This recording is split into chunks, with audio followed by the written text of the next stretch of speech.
इकराम खैर मकदम है आपका न्यूज़ इनसाइड में, और मैं आपका मेज़बान रात्रि हिलाल एक बार फिर एक नई नशिस्त लेकर आपकी खिदमत में हाजिर। नाजरीन, हम आपको बता दें कि अभी हम मौजूद हैं जनूबी ज़िला अनंतनाग के बिधाड़ इलाके में। बिधाड़ एक ऐसा इलाका है जो तहसील लारनू में पड़ता है। हम आपको बता दें कि ये बस्ती जो है मैक्सिमम तौर पर गुजर बकरवाल लोगों की है, और ये गुजर बकरवाल लोग ऐसे हैं जो गर्मी के मौसम में अक्सर जंगलों का रुख करते हैं अपने माल मवेशियों के साथ, ताकि वो अपने साथ साथ इनका एक कल्चर भी है, मान लें हम, इनका कल्चर भी है कि एक जंगलों में गर्मियों के मौसम में चले जाएं।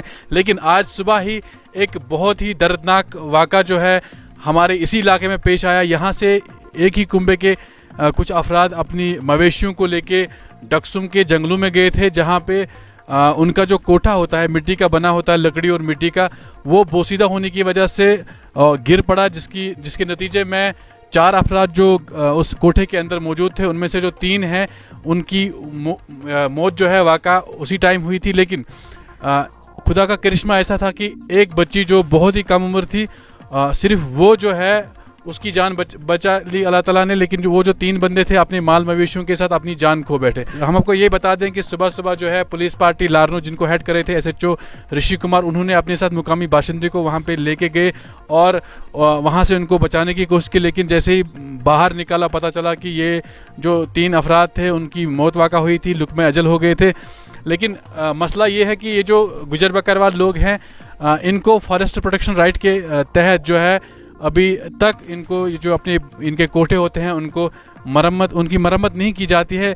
नतीजे उसी के कारण ये मसला हुआ कि ये जो इनके कोठे बने हुए थे वो बोसीदा हो चुके हैं, और पता ही नहीं चला कि उस बोसीदे कोठे को कहाँ से अचानक से गिर पड़ा, जिसके नतीजे में इन यहाँ के 3 अफराद ने अपनी जान खो दी। ऐसे ही बहुत सारे जो वाक़ात हैं ये अक्सर कश्मीर के मुख्तलिफ जगहों से रोनमा होते हैं। लेकिन अभी सितमज़रीफ़ी का मामला यही है कि हुकूमत को चाहिए कि ये जो गुजर बकरवाल तबका है इनकी तरफ एक ध्यान रखा जाए, क्योंकि जो फॉरेस्ट राइट एक्ट इन पे लागू किया गया था लेकिन अभी पे ग्राउंड लेवल पे इम्प्लीमेंट नहीं हुआ है, जिसकी वजह से मुझे लगता है कि ये हादसा हुआ है। मैं यहाँ पे फॉरेस्ट डिपार्टमेंट ही को दोष ठहराऊंगा, क्योंकि उन्हीं की वजह से ऐसा हुआ है। क्योंकि इनका कहना भी है, जब मैंने इनसे बात की तो इनका यही कहना था कि उन्होंने हमसे पैसे मांगे कि हम पैसे हमें दे दो, फिर हम ये करेंगे, हम इनको फिर डिसमेंटल, क्योंकि वो एक बोसीदा हुआ था, पूरा गिरा हुआ था, ख़त्म हो चुका था, इसी की वजह से वो गिरा वहाँ पे और नुकसान हुआ। ये हमारी 3 यहाँ पे लाशें जो इस टाइम गिरी हुई हैं,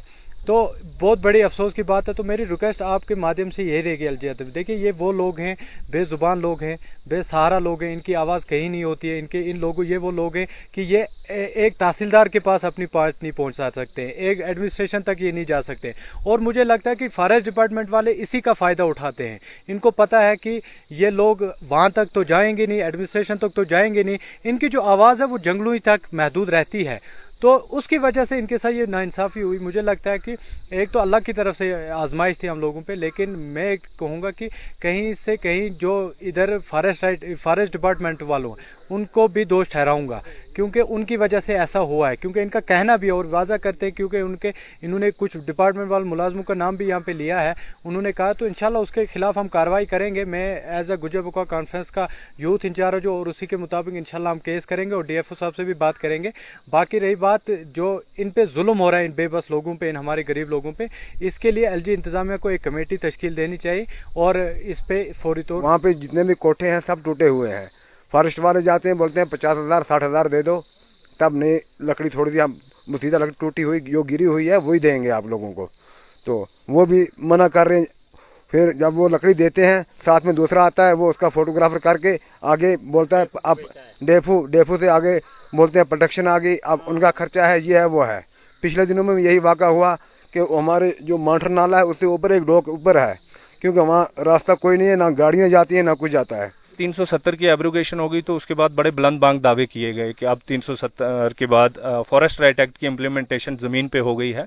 ये जो गुजर बकरवाल कम्युनिटी और ख़ासकर इनके अंदर जो खाना बदोश हैं, जो ढारों के अंदर रहते हैं, कच्चे मकान के अंदर रहते हैं, ढोकों के अंदर, तो इन लोगों को इनके हकूक़ मिलेंगे। और हकूक़ के अंदर सबसे बुनियादी चीज़ क्या है कि एक तो ज़मीन उनके नाम पर मुंतकिल हो जाएगी, दूसरे वहाँ पर ये पक्का मकान बना सकते हैं। और मैं एक चीज़ आपके चैनल के ज़रिए से बता दूं कि सुप्रीम कोर्ट का जजमेंट है कि अगर फॉरेस्ट राइट एक्ट किसी स्टेट के अंदर लागू नहीं भी है तो भी जो फॉरेस्ट डिविलियर्स हैं, जो जंगलात के अंदर अपना गुजर बसर करते हैं, अगर वो खौफ कंक्रीटेड शेड बनाना चाहें, यानी कि आधी दीवार उसकी पक्की भी हो और उसके ऊपर टीन भी रखना चाहें, तो वो गैर कानूनी नहीं है। तो ये जो बेचारे टेम्परेरी शेड के लिए रहते हैं वहाँ पे, इनको क्या करना है? वहाँ पे कोई हट्स थोड़ी ना बनाने हैं। यहाँ पे शीप का इतना बड़ा फार्म बना रखा हुआ है, उसका क्या मकसद है? क्या लोगों को मिलता है?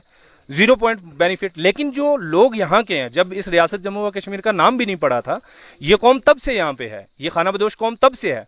उस कौम को हकूक मतलब जो देने चाहिए थे वो ना देके अब फॉरेस्ट डिपार्टमेंट के ऑफिशियल्स, बड़े अफसोसनाक मतलब वाक़ा है कि ये कौन सी दुनिया के लोग हैं। आज तो लोग गांव में इकट्ठे होकर किसी की बच्ची बीमार है उसके लिए पैसा इकट्ठा करते हैं, किसी की बच्ची बालिग होती है उसके लिए पैसा चंदा करके उसकी शादी करवाते हैं, कोई पढ़ा लिखा बच्चा है उसको मुलाजमत के लिए उसकी मदद करती है सारे गाँव वाले इकट्ठे होकर।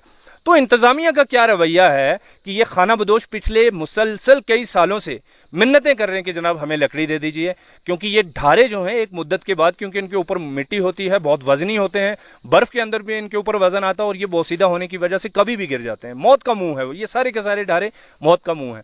तो बिल आखिर ये बेचारे डिमांड करते हैं फॉरेस्ट ऑफिशियल से कि जनाब हमें लकड़ी दे दी जाए, साफ़ सुथरी लकड़ी, ताकि हम इन ढारों की मुरम्मत कर लें।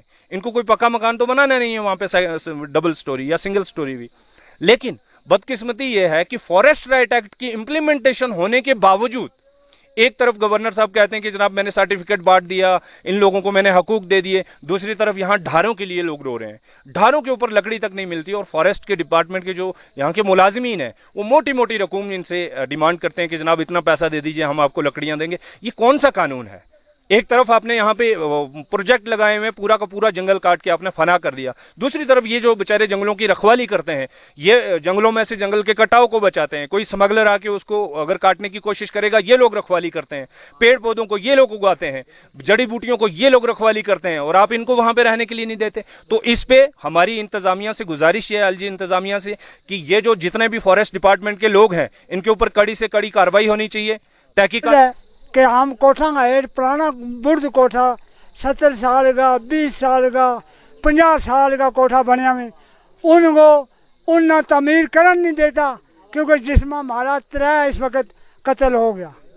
कल यही 3 नहीं बल्कि कल और कितना ही होना रहा है, क्योंकि ये लोग हमने 5-5 लाख 4-4 लाख मंगे, हमने उन पुराना लोग को लकड़ियाँ